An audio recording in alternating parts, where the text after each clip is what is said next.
Hello' friends, welcome back to another blog. আজি আমি আহিছোঁ ৱাটাৰ বটলিং প্লাণ্ট এটালৈ আৰু আমি চাম কেনেকৈ পানীৰ বটল এটা প্ৰস্তুত কৰা হয়। এইটো যোৰহাটৰ এটা কমপ্লিটলি নতুন ৱাটাৰ বটলিং প্লাণ্ট হয় আৰু যিটোৰ লগত মোৰ দেউতা প্ৰথম অৱস্থাৰ পৰাই ভালদৰে জড়িত। সেইকাৰণে মই ভাবিলোঁ এটা ভিডিঅ' প্ৰস্তুত কৰি আপোনালোকক দেখাই দিওঁ কেনেকৈনো পানীৰ বটল এটা বনোৱা হয়। এয়া দাদা আছে আমাৰ লগত, এখেতেই হ'ল ইয়াৰ অ'নাৰ আৰু এতিয়া আমাক দাদাই বুজাই দিব ইয়াৰ ফিল্ট্ৰেশ্যন প্ৰচেছৰ পৰা আমি মেনুফেকচাৰিং গোটেই প্ৰচেছটো হয়। আমাৰ চবতকৈ প্ৰথমত বাহিৰত এইটো বালি ফিল্ট্ৰেশ্যন হ'ব, চইল ফিল্ট্ৰেশ্যন যোনটো হয়। চইল ফিল্ট্ৰেশ্যন হোৱাৰ পিছত ইয়াত আহিব এইটো 1 নম্বৰ ষ্টেজ পিউৰিফিকেশ্যনৰ। এইটো কেণ্ডেলত লোৱাৰ পিছত নেক্সট কেণ্ডেল এইটো পিউৰিফিকেশ্যনৰ, ছেকেণ্ডৰ পিছত থাৰ্ড পিউৰিফিকেশ্যন। এইটোৰ পিছত আমাৰ যাব এইকেইটা সৰু সৰু 4টা পিউৰিফিকেশ্যনৰ হেৰিব। ইয়াৰ পৰা পাছ হোৱাৰ পিছত মেইন পানী আহিব আৰু প্লেণ্টে গম নাপায় কোনখিনি ভাল মিনাৰেলছ, কোনখিনি বেয়া মিনাৰেলছ, সেইটো কাৰণে চব মিনাৰেলছ ই উলিয়াই দিয়ে। সেইটো কাৰণে আমি ৱেষ্টখিনি কোনফালে বাহিৰ হয়? ৱেষ্টখিনি আমাৰ ইয়াতে আছে ড্ৰেইন, পাইপেদি ড্ৰেইনেদি আমি সেইটো ষ্ট'ৰ কৰি ৰাখিছোঁ যাতে আমি বেলেগ কামত ইউজ কৰিব পাৰোঁ। ঘৰৰ কিবা হাত ধোৱা হওক, ভৰি ধোৱা হওক, বাথৰুমে চাথৰুমে ইউজ কৰিব পাৰোঁ। হয়। আৰু প্লেণ্টে যেতিয়া মিনাৰেলছ উলিয়াই দিয়ে চব, তেতিয়া সেইটো কাৰণে আমি বডিত লগাই মিনাৰেলছ এড কৰিব লগা হয়। ইয়াত আমি মিনাৰেলছ এড কৰোঁ।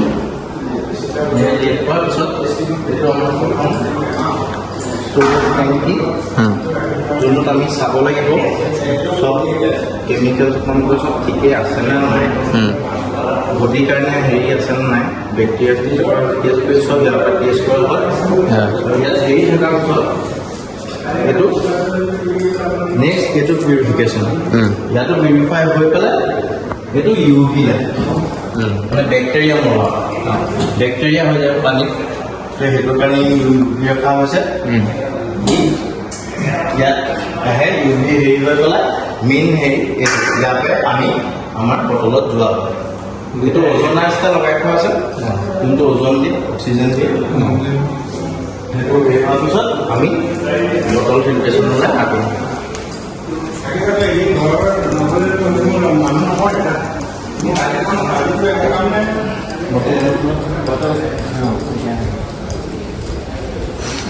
য'ত বটল মেনুফেকচাৰ হয়, ইয়াত আমাৰ বটল বনোৱা হয়।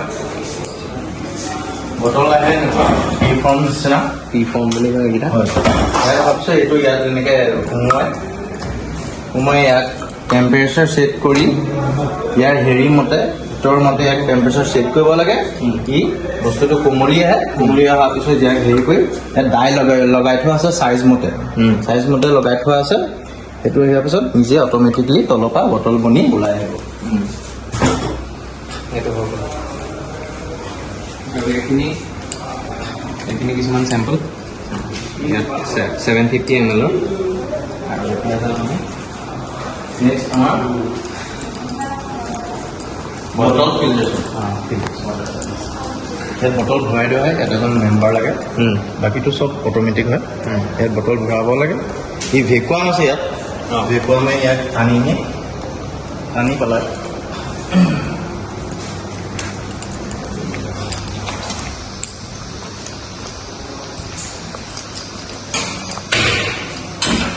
ই আহে এনেকৈ। এইটো চেঞ্চৰ হয়, চেঞ্চৰে ক'ব ই পাছ হ'ল, পাছ হৈ আহি চেঞ্চৰে ইয়াক পানী দি ৱাছ কৰে। দুবাৰ কৰে, এবাৰ ইয়াক কৰিব আকৌ নেক্সট দি যাব, দুবাৰ এনেকৈ ৱাছ হয়। ৱাছ হৈ পেলাই 3টা আমাৰ পাইপলাইন আছে, যোনটো পানী ফিল্ট্ৰেশ্যন হয়। ইয়াত 60% পানী ফিল হয়, ইয়াত 30% হয়, লাষ্টতো 10% হয়। 10% হোৱাৰ পিছত যিহেতু ইয়াত কেপিং হয়, কেপ আহিব, কেপ আহি চেঞ্চৰ ইয়াত কেপিং হেৰি কৰিব, তাৰপিছত ই কেপিং চিল কৰে। কেপিং চিল কৰি ই ফিনিছ প্ৰডাক্ট হৈ ইয়ালৈ ওলাই আহিব। ইয়ালৈ ওলাই আহি এইটো আমাৰ লোগো মেচিন, ষ্টিকাৰিং হয়। এই এইফালে এনেকৈ পাছ হ'লে খালি পাছ যেতিয়া হ'ব এইটো চেঞ্চৰে ক'ব যে পাছ হৈছে, তেতিয়া ষ্টিকাৰ অট'মেটিকলি লাগি গৈ থাকিব। লাগি গৈ ইয়াত মেইন ফিনিছ প্ৰডাক্ট ইয়াত ষ্ট'ৰ হয়। ষ্ট'ৰ হৈ পেলাই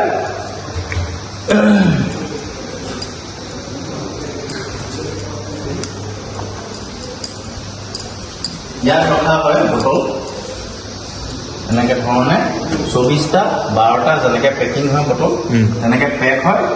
পেকিং হোৱাৰ পিছত এই হিটাৰেদি ইয়াত পুছ কৰি এই হিটাৰ মাজেদি আহি 24টা বটল এনেকৈ ফাইনেল পেকেজিং হৈছে। আৰু যিখিনি 20 লিটাৰৰ 20 লিটাৰ সেইটো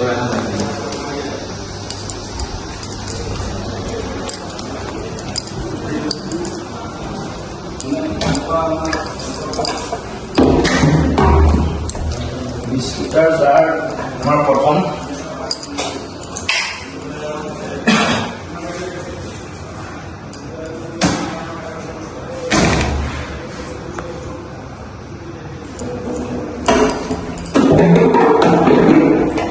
ঘৰুৱা হয়। ঘৰুৱাৰ পিছত ষ্টাৰ্ট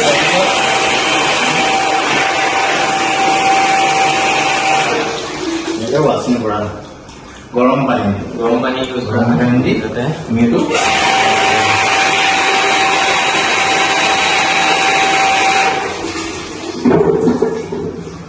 ৱাছ কৰাৰ পিছত আমি ইয়াত আমি ফিল্ট্ৰেশ্যন ক্লিন কৰোঁ।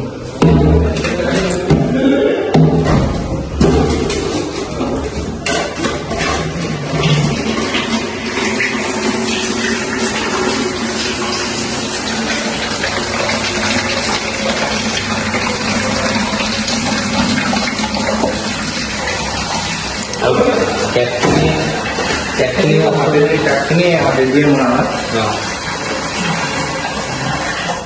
এইটো হাতেদি মাৰি কৰিলে ই চিল হৈ যায়।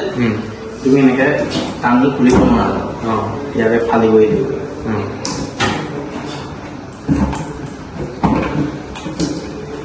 তাৰপিছত বিক্ৰী কৰোঁ। মুঠতে এটা সম্পূৰ্ণ হাইজিন মেইনটেইন কৰি পেলাই গোটেই গেমটো চলোৱা হয় ইণ্ডাষ্ট্ৰিটো।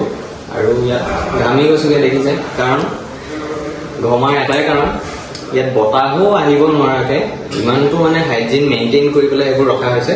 আৰু প্ৰত্যেকটো চেম্বাৰ বেলেগ বেলেগকৈ ৰখা, সেইটো কাৰণে কোনো এটা প্ৰডাক্ট মানে ইফালৰ পৰা সিফালে মিক্স নোহোৱাকৈ, কোনো এটা পাৰ্টিকল যাতে ইফালৰ পৰা সিফালে নাযায়, সেইটোৰ প্ৰতি খেয়াল ৰাখি গোটেইখিনি কৰা হৈছে। আৰু ফাইনেল প্ৰডাক্ট এটা মই আপোনালোকক এতিয়া দেখাই দিম। আৰু এয়া কেমিকেল লেব, ইয়াত কি কৰা হয় আমাৰ কৰিব। ইয়াত আমাৰ চব পানীৰ টেষ্ট চেক কৰা হয়। পানীত বেক্টেৰিয়া হৈছে নি, লিটাৰ মাৰিবলৈ কিমান কি লাগিব। ইয়াত আমাৰ নিজৰ কেমিষ্ট আছে, কেমিষ্টে আহি এইবোৰ চেক কৰে। চেক কৰাৰ পিছত যিমান যি লাগে দৰকাৰ হয় বডিৰ কাৰণে, বডি বেয়া হ'লে, পানী বেয়া হ'লে কি কি আঁতৰাব লাগে নালাগে, ইয়াত চব ইয়াতে টেষ্ট কৰা হয়। কেমিষ্ট আহি পেলাই এইটো চব মিলাই থৈ যায়। আৰু ইয়াৰ যোনখিনি ষ্টিকাৰিং আছে বটলৰ, সেইখিনি ক'ৰ পৰা ষ্টিকাৰখিনি এতিয়াতো বিশেষ আমি গুৱাহাটীৰ পৰা অনা হৈছে। যদি ইন ফিউচাৰ আমাৰ প্ৰডাকশ্যন ডাঙৰ হয়, মাৰ্কেটত চলে, ব্ৰেণ্ড হয়, আমি বাহিৰৰ পৰা নিবলৈ ট্ৰাই কৰিম, যাতে আৰু অলপ ভাল হয় ডিজাইন, আৰু অলপ মানুহে ভাল পায়, সেইটো বুলিয়ে আশা কৰিছোঁ। আৰু আমাৰ এতিয়া 20 লিটাৰ ফাইনেল যোনটো বটল আছে সেইটো হৈছে।